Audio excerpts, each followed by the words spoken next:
Hello everyone, my name is Andres Garcia. Today we are going to talk about dialect and what is a dialect. A dialect is a regional or social variety of a language, distinguished by a pronunciation, vocabulary, or grammar. The term dialect is often to characterize the way of speaking of a community of a place.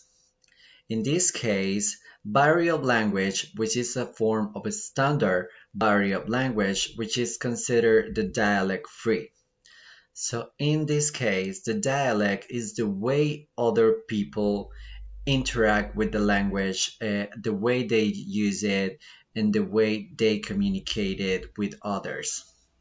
In this case, we have three words very important here: language variety.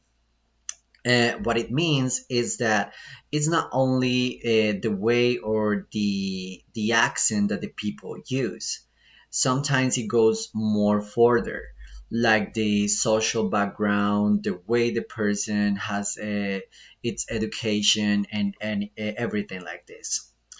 So it's more to go beyond the pronunciation. It's the different ways of the communication.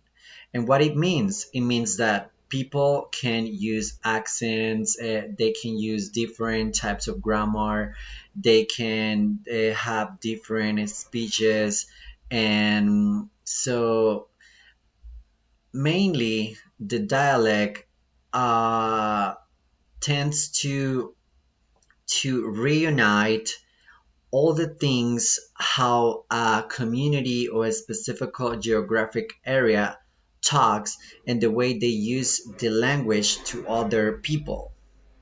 And as an example, we have for the way that the Americans speaks.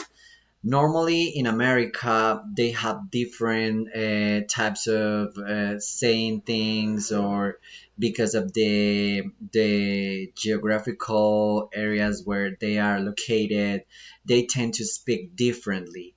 But normally they can understand if they pay more attention, because sometimes it's really difficult. And of course, America has a lot of different immigrants from people around the world.